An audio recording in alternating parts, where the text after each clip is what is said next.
Hi friends, நம்மளோட விஜய் டிவியில் போயிட்டு இருக்க மகாநதி சீரியல் இன்னைக்கு எபிசோட் என்ன நடந்துச்சு அப்படிங்கிறத பற்றி ஒரு சின்ன ரிவ்யூ பார்க்கலாம். ரொம்பவே வேகமாக சண்டை வந்து போயிட்டுருக்கு. சண்டை போகும்போது விஜய் வந்து ராகவ் வந்து துரத்திட்டு போகிறாரு. ராகவ் வந்து கரெக்டாக லாரி வந்து வரவும் ராகவ் போய் அந்த லாரியில் மோதி அடிபட்டு விழுந்துடுறாரு. இந்த பக்கம் விஜய் அதுக்குள்ளே போலீஸ் ஆம்புலன்ஸு எல்லாம் வர வச்சிடுறாங்க. போலீஸ்கிட்ட குழந்தைய கடத்தின விஷயத்த எல்லாத்தையும் வந்து விஜய் சொல்கிறாரு. சொன்ன உடனே நீங்கள் ஒரு ரிட்டன் கம்ப்ளைண்ட் எழுதி கொடுத்துருங்க அப்படின்னு சொல்கிறாங்க. சித்தப்பா நான் போய் எழுதி கொடுக்குறேன், நீ குழந்தைய கூட்டிகிட்டு வீட்டுக்கு போ விஜய் அப்படின்னு சொல்லிட்டு விஜய் வந்து கிளம்பிடுறாரு. சித்தப்பா இந்த பக்கம் போகிறாங்க. இது சூப்பரான ஒரு இது என்னென்னா, சித்தப்பாவோட வேலை என்னவோ அதை கரெக்டாக இந்த இடத்துல வந்து பண்ணார் அப்படின்ற மாதிரி.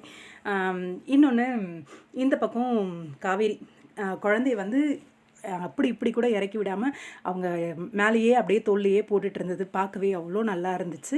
எமோஷ்னலாகவும் இருந்துச்சு. குழந்தை பயந்துருக்கா அப்படின்ட்டு அவ்வளோ நேரமும் அவங்க கையிலையே தூக்கி வச்சுட்டு இருந்தது நல்லா இருந்தது பார்க்குறதுக்கு. வீட்டுக்கு வராங்க. காவேரி வர்றதுக்கு முன்னாடி எங்கள் அம்மாவுக்கு வந்து ஃபோன் பண்ணி இந்த மாதிரி குழந்தை கிடச்சிட்டாமா, ராகவ் தான் காரணம் அப்படின்ற மாதிரி சொல்கிறாங்க. அந்த படுபாவி ஏன் இப்படிலாம் பண்ணிகிட்ருக்கான், அவங்களுக்கும் ஏதோ பிரச்சனை இருக்குமா ராகவுக்கும், அதனால தான் வந்து அவங்க ஒய்ஃபே வந்து பிரிஞ்சு இருக்கார் போல இருக்குது. அதாவது அவங்க ஒய்ஃப் வந்து இல்லாததுக்கு காரணமும் ராகவும் பசுபதியும் தான்ற மாதிரி சொல்கிறாங்க அப்படிங்கிற மாதிரி அந்த விஷயத்துலாமும் சொல்கிறாங்க. அம்மாவும் எதுவும் சொல்ல முடியாது இல்லையா, எல்லாத்தையும் கேட்டுக்கிறாங்க.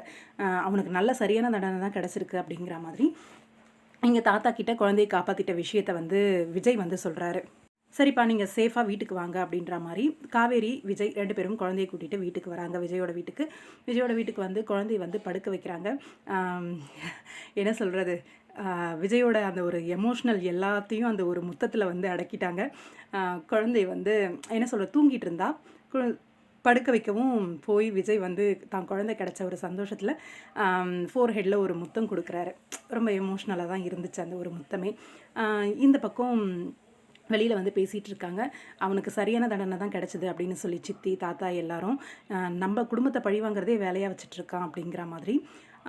அது ஒரு பக்கம் பாசிட்டிவாக இருந்துச்சு. சித்தி வந்து ஓரளவுக்கு மனசு மாறியிருக்காங்க அப்படிங்கிறது. காவேரியை வந்து இங்கேயே தங்குமா, எதுக்கு வீட்டுக்கு அலைஞ்சிட்ருக்க போகிற, நைட்டு தங்கிக்கிட்டு காலையில் போ அப்படிங்கிற மாதிரி சொல்கிறாங்க. காவேரி யோசிக்கிறாங்க வேண்டான்ட்டு. உங்கள் அம்மா கிட்ட பேசு, உங்கள் அம்மாவும் ஒத்துக்குவாங்க அப்படின்னு அம்மா கிட்ட சொன்ன உடனே அம்மாவும் ஓகே சொல்கிறாங்க. என்னடா இது, வெளியில் கூட தங்க விட மாட்டாங்க, எங்கள் அம்மா ஓகே சொல்லிட்டாங்க அப்படிங்கிற மாதிரி விஜய்கிட்ட சொல்லிட்டு இருக்காங்க. எங்கள் வீடு உங்களுக்கு சேஃப்ன்றதுனால தான் உங்கள் அம்மா ஒத்துக்கிட்டாங்க அப்படின்ற மாதிரி விஜய் சொல்கிறாரு.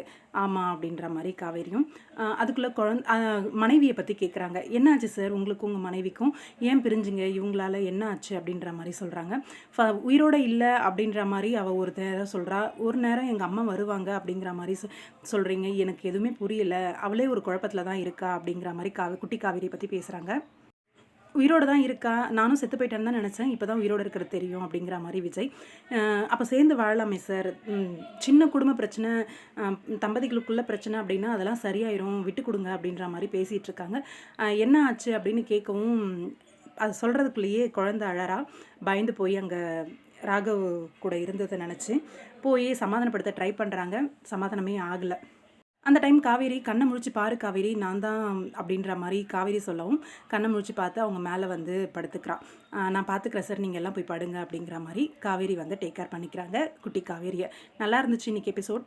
என்ன ஒன்று, கொஞ்சம் வேகமான கதை நகர்வு மாதிரி இருந்துச்சு, ஃபாஸ்ட்டாக மூவ் ஆன மாதிரி இருந்தது. மற்றபடிக்கு கதை வந்து நல்லா இருந்துச்சு.